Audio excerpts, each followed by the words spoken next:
It is May, and it's not just about like flowers and insects and pollination and everything going around. There's one thing that most people don't even know.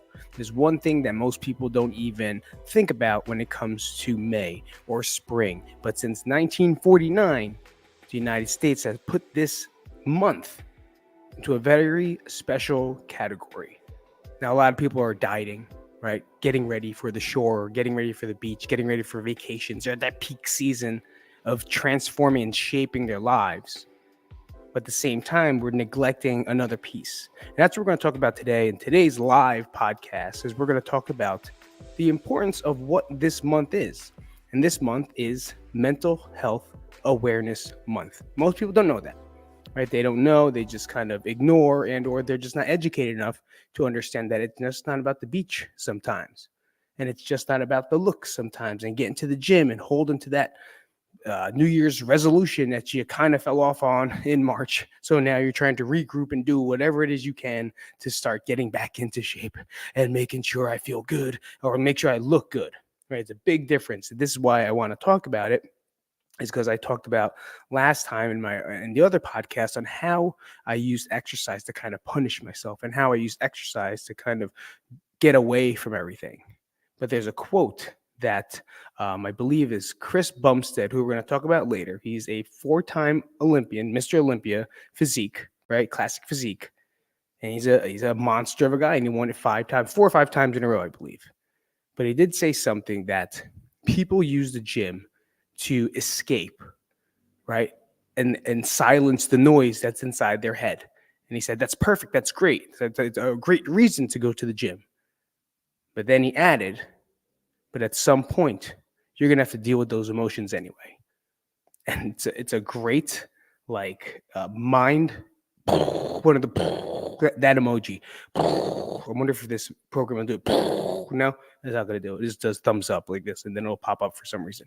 But he said that, and it kind of not struck a chord, but like, yeah, man, because I used to use it all the time. I would use exercise, and I still do, right? I use it to feel good. I use it because it does. Exercise is great. It's the best thing you can do. It's the best medication you have.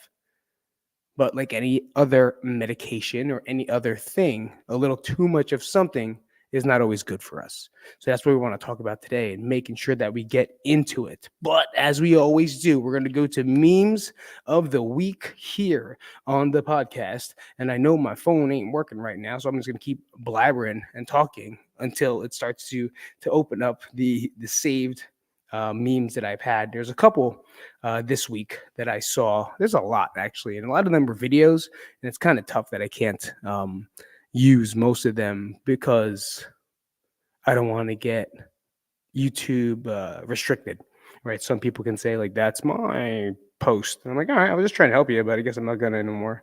So what's this? Would you be able to even comment on these? This is not, it's not on here. Oh my Jesus. Oh my Jesus. So anyway, if it's not coming on, I'm not going to hold you guys up two more because something is not working right. We are hiring. Nope. You are not alone. Nope. Can't find it. It's not opening up. So I guess memes of the week are kind of shot right now. But what I can do is maybe I have one that I saved a bit ago because a lot of them are just videos of me, symptoms, anxiety we don't talk enough about. Okay, well, here's one. So let's do it. Mental health CEO. I'm not going to put too much. You can check them out yourself. Mental health CEO. It says symptoms of anxiety we don't talk enough about. Slide. Getting physically sick, stomach issues, IBS, vomiting, nausea, emotional numbness, not feeling anything, not feeling like you're there, not feeling like you belong, physical pain in your chest, arms, back, legs, headaches. A lot of times people think that like they have pain, right? But a lot of pain is caused from depression and anxiety. Your brain is still wired, and your brain is what signals pain. So if you're a little cloudy or stuck or inflamed, shit's gonna hurt. It's kind of interesting. Feeling so on edge, you question your own sanity. Come on, have we all been there? Like literally feeling like we think so much or talk to ourselves so much that it's just like it's that like that little kid, right? Is this real life? The little kid that got like a went to the dentist and came back. He's like, "Is this real life?" I don't know if you remember that video. Irregular sleep patterns. That's my number one. Whenever I have irregular sleep patterns, I know my depression's coming on, my anxiety's coming on. And this past week and a half, it's been pretty rough, right? Not wanting to do stuff, not wanting to accomplish anything, not giving a shit, honestly, but making sure I'm trying to stick to the routine. But I do know that sleep is super important. And so I was trying to go to sleep as early as I can, just to knock it out, just to make sure I get the sleep that I need, because I know I'm going to wake up sporadically throughout the night. Constant lightheaded feeling, cloudy, like floating. When I drive, that happens a lot because I get pretty anxious driving, and it's kind of not uncontrollable, but it's a difficult task to do. And I'm noticing more and more that as I drive, especially when it gets like tight areas, my head gets so light. It almost feels like I'm like very like gonna pass out. My dad used to always say that too, and I used to think, I was like, "What's wrong with him? Why would he? Why can't he just drive like a normal human being? What's the biggest deal that he's going up a little bit of a bridge?" No, he had anxiety, definitely, definitely, because it's exactly what he described. And I started getting it when I started coming here, when I moved here to Vegas. I never really had it in Jersey, but over here I have it, and it's like it's very difficult for me to drive, and it's just surprising to me because I never had that issue before. And now I guess I just recognized it, and then my body and brain recognized it. And now it's just something that I have to cope with, deal with, and sometimes have to pull over for, because there's points where I do get so dizzy that like I cannot catch my equilibrium. I can't catch my vision. I just see like I don't know, like I see lines and I kind of have to snap myself out of it to kind of really focus and put myself back on the road. And that's kind of scary when it's a very fast paced um, driving environment around here. One thing, this one's another one that's important. You are not alone in your struggle, right? You're here. That's Otis. If you guys can't hear him, he's barking because he probably got to take a shit. Guy's got diarrhea. Otis is my dog, by the way. And I spelled Otis Ottis, just in case, too, because a lot of people spell Otis. Irrelevant information, but that's kind of relevant for me. So, again, you're not alone. And I think about that a lot. That, like, why me, right? Do I feel this way? Why is it that I had to go through this? Why is it that I can't talk to anyone about it? Well, it's not you can't talk to anyone about it. Most people don't know and aren't open to talking about it. First off, that's why this is the podcast today. But secondly, maybe you just aren't around people that have it. And you got friends that just kind of mask it well, and sometimes you just don't want to bring it up. But at the same time, just want you to know that you're not alone in your struggle. And that's for damn certain you're not alone, because that's why you're here. And finally, this is not forever, or this is not your forever, and you will get better. Hard to believe, because as I read that one, I go, fuck you. Fuck you. Because it feels like it's going to be forever. It feels like it's going to progress harder, right? It feels like it's going to just hang out like a lingering piece of shit that you can't wipe. And to me, from what I'm experiencing more as I go through it, I think all we're going to learn how to do is cope better and deal with things better versus it disappearing for the rest of our lives. I feel like it's going to be great if it does, but at the same time, I don't think it's going to. That's where I don't believe in that, because that's a lie. He's kind of lying. I feel like the moment won't be forever, right? Especially when you have anxiety attack. It's not. That's the one thing I tell myself. Like, it's not gonna be. It's like a bad high or a bad trip. Like, you just gotta ride that shit out. You ever smoke so much that you feel like everyone in the room is looking at you, and like they're asking you why are you breathing so heavy, and then you have so many other questions that go through the questions. Well, that's kind of what it's gonna be like, and you have to just say, "This is not gonna be forever. This will pass," and that's true. But I don't believe that anxiety itself, or even depressive moments itself, is going to be gone forever, because you can't be scared of it if it shows up again. We got to be strong enough and be able to understand enough and be skilled enough that we can figure things out, right? And we can last this ride. But then again, you're going to get on that roller coaster again. Your body's going to choose to give it to you.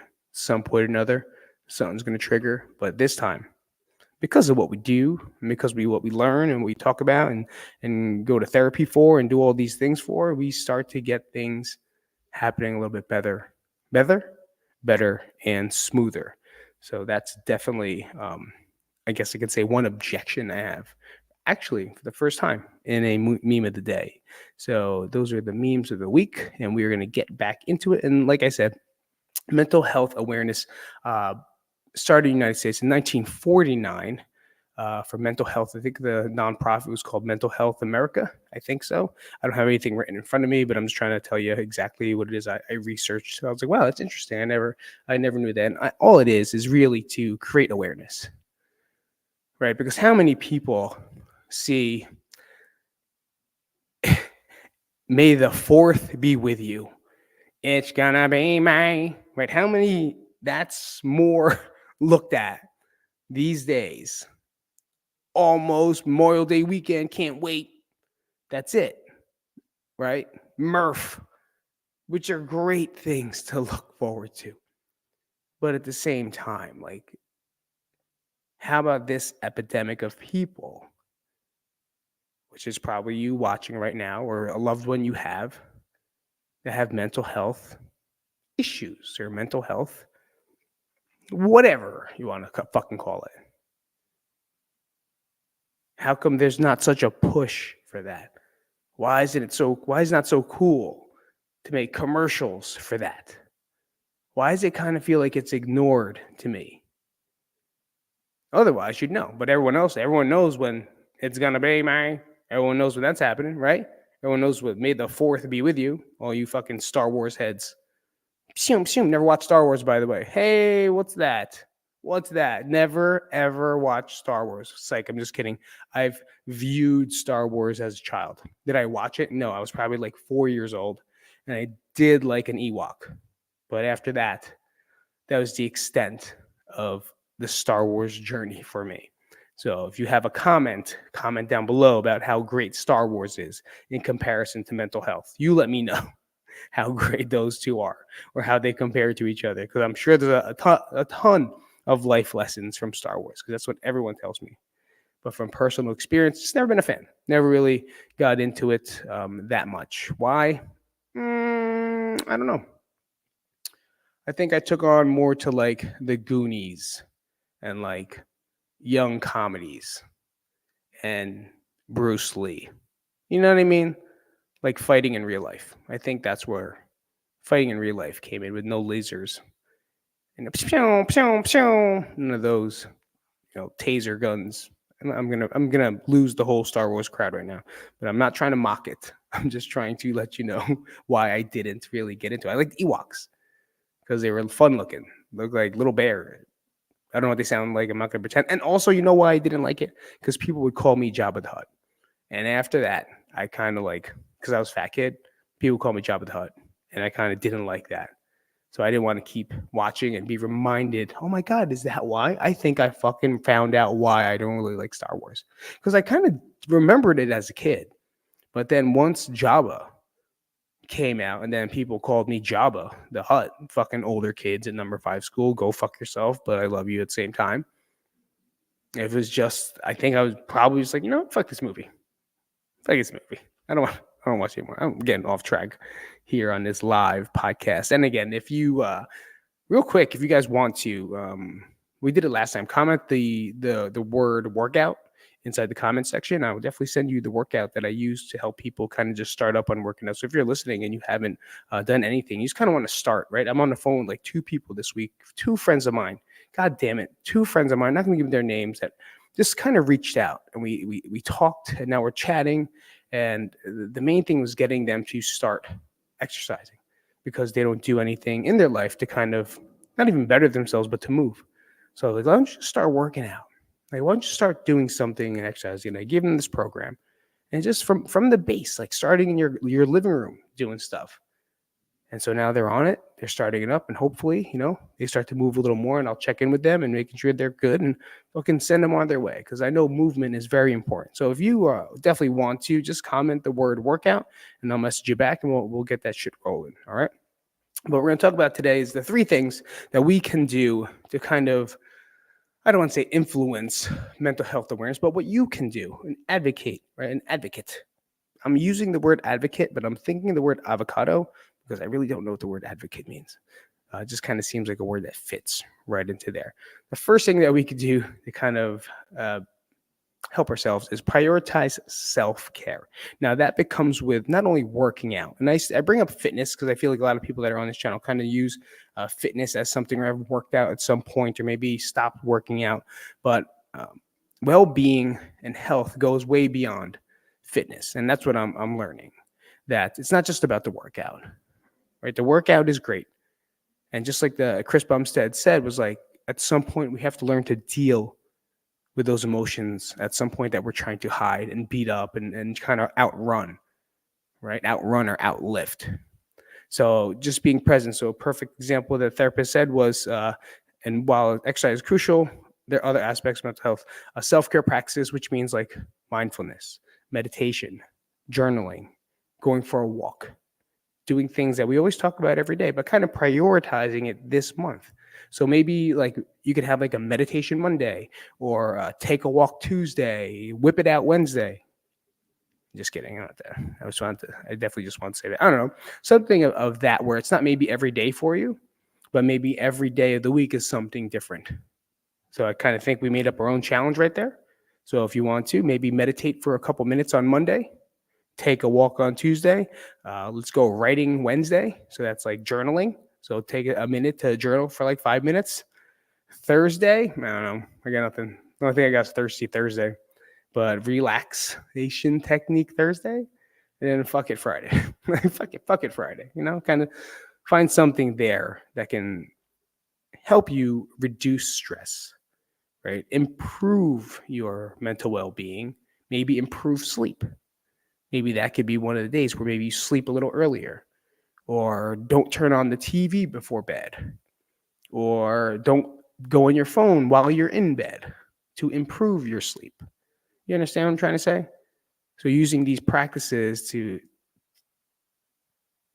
have self-care included into this whole month, and then maybe something will stick.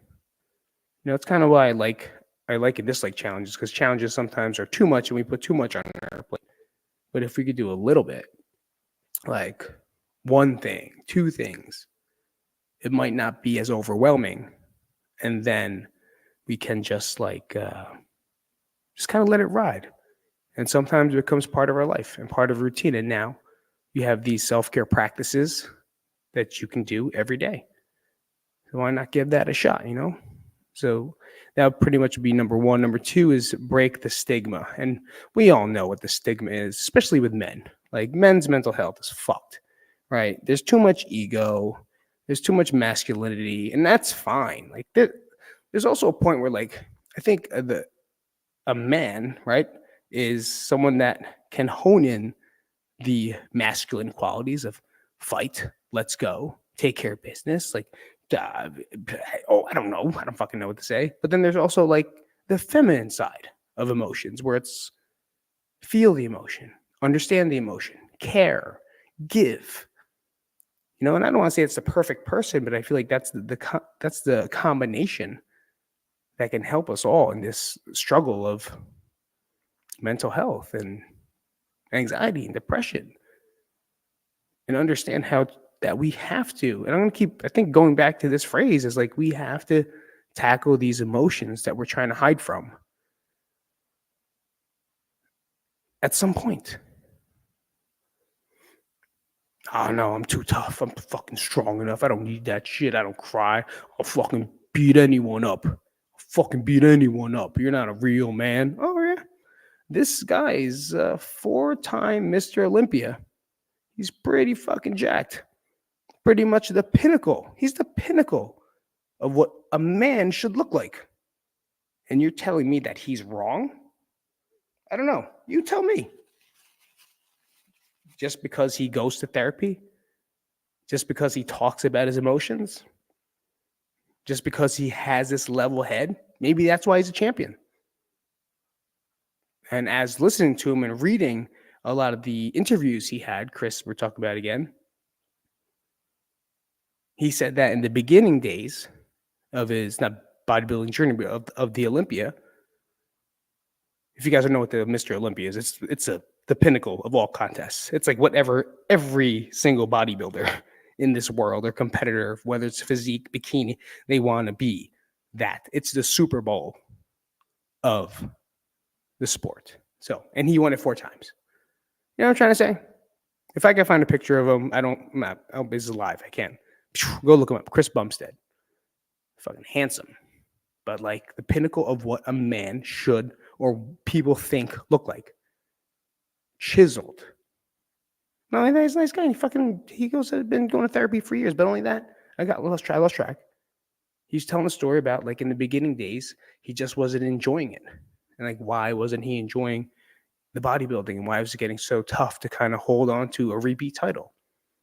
And he went back and he found out it's a lot of his mental health stuff and dealing with his emotions and doing that. And then he switched it around. And now he said it's a lot easier. It's almost like not a lot of work. It's normal work because it's hard to do that with diet and exercise and lifting and, you know, everything around it.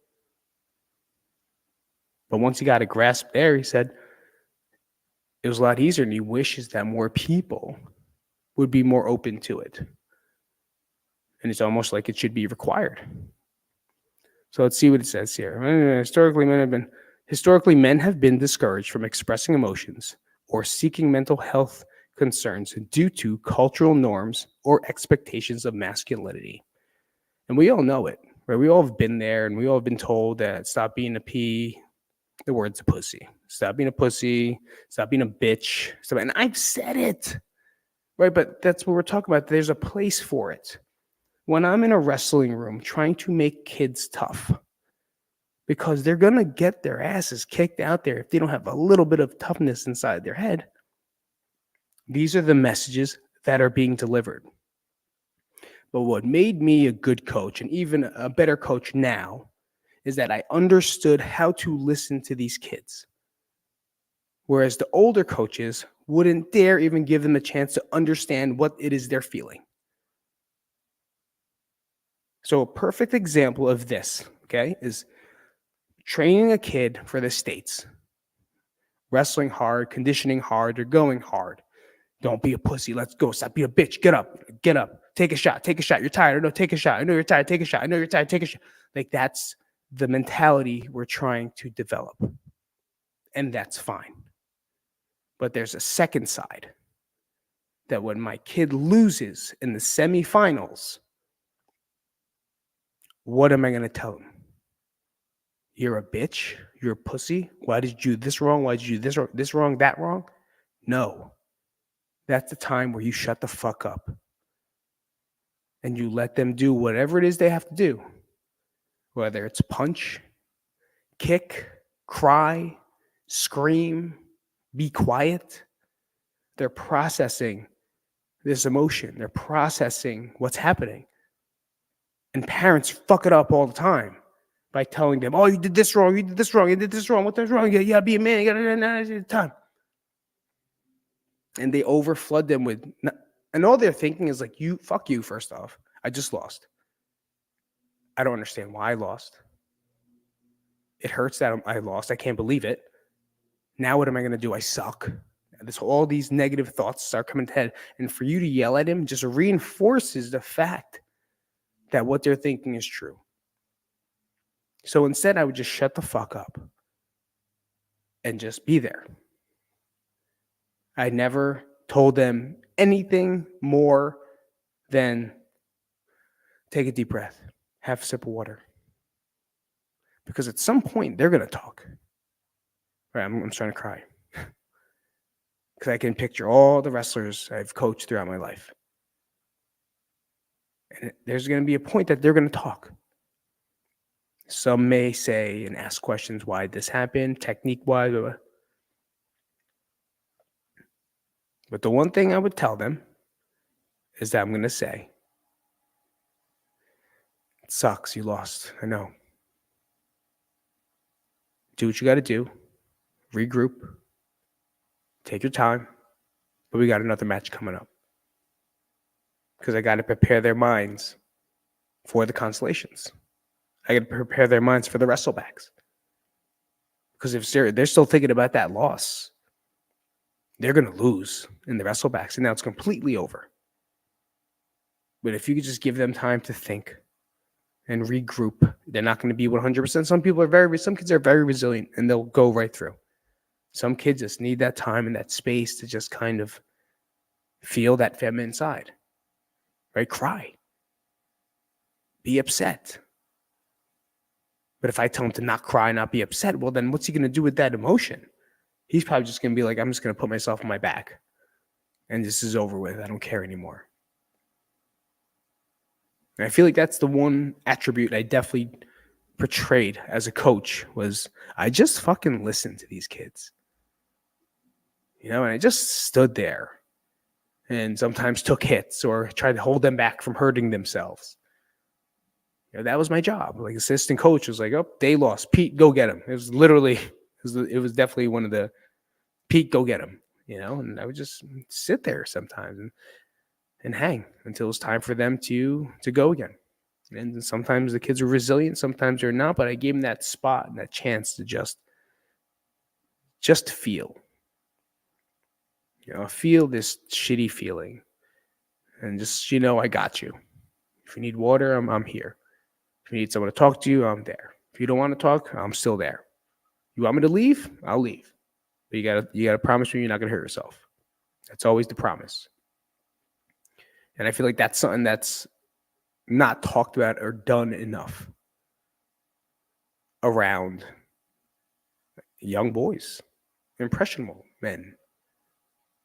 I don't want to say men only, but girls too now. These girls getting fucking competitive. If they lose, shit, they got more emotions to deal with, I'm sure. Like women's wrestling is fucking on fire these days. Girls basketball, it's getting 10 times more popular than anything. So it's not only just men, right? Everyone loses at some point. But sometimes you just need someone to let them know that it's okay to feel this way. I'm not going to say it's okay to lose, right? It's okay, you lost. It's okay. No. It's not okay. You lost. Your goal and objective was to win, right? And that's your goal. And you lost. So I want you to know what that feels like. Right? It's not wrong to lose. It's not bad to lose, but it's not okay to just brush away the feeling of losing. Understand that's where this now the man part comes in. It's very weird, generic, gender specific accusations. Is that a word? I don't know. Sounds like OJ trial. I fucking lost it. I lost it. I was somewhere. Oh, losing, right? It's not fair. But it's part of life. And sometimes when you lose, goddamn, that win feels so good after. Right? Sometimes when you lose, it's teaching you lessons. And that's kind of where we have to change that mindset and make sure that we do embrace and teach our kids that it's okay to feel that. And not just lock it up into a fucking closet in your stomach and then at the end of the day, you use it against someone else. God, I had so much pent-up anger. It's fucking crazy how much anger I had in my stomach for my whole life because I would just eat stuff and eat it and eat it, eat it. And then I grew up, and that's why we do these podcasts is really just to kind of not teach, but just talk about it, and show that it's okay to talk about the feelings you go through. I don't want to say the experiences you go through, but every experience comes with a feeling. So what's the feeling that you need to talk out? Maybe be that person for someone this week or this month. Or maybe you speak up and help yourself and show some self-care by talking to someone or talking it out or writing it out.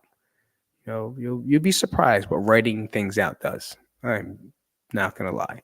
And number three is challenge yourself. Focus on mental health benefits and set and achieve fitness goals, specific attainable goals about it. So now we're just looking to challenge yourself on this one. I think it kind of just goes into the whole self-care one, right? Schedule something out this week. Like, what are you gonna do this week to feel good? What skills have you learned from this podcast that you can apply to yourself? Like when you're angry, right? And you know it's coming. What's your plan? You have the plan? Do you go outside, take a walk? Do you wash your face with cold water? Do you put ice water on your head? Obviously, you don't gonna go jump into an ice bath right now, right? Are you gonna do the skill tip and temperature change, intense, get some exercise, and then focus on your breathing? If you don't know what tip is, comment the word tip, and I'll definitely go over it next time because we definitely have a lot of videos that we did with Tip and dealing with anger. When you feel anxious, what are you going to do? Just stay there and eat it the entire time? Or are you going to do things to kind of relax and self-soothe, like lighting a candle and smelling the scent or cutting an orange and doing one mindfully and just being there with that piece of fruit or that song, anything? What are the skills you're going to do for yourself this month that you can hold yourself accountable to? Maybe it is exercise. Maybe it is take a walk Tuesday. Go out on Tuesday and go take a walk for like 15 minutes if you never walked before. If you've never exercised before, maybe do some squats and push-ups and pull-ups or no pull-ups. Well, you can see, like if I said pull-ups, the first thing people say in their head is like, man, I can't do a pull-up. The last time I did a pull-up, I haven't did a pull-up. I know. Don't think that far. I'm just naming exercises. And if you don't understand what to do, comment the word workout. I'll send it to you and you fucking on your way.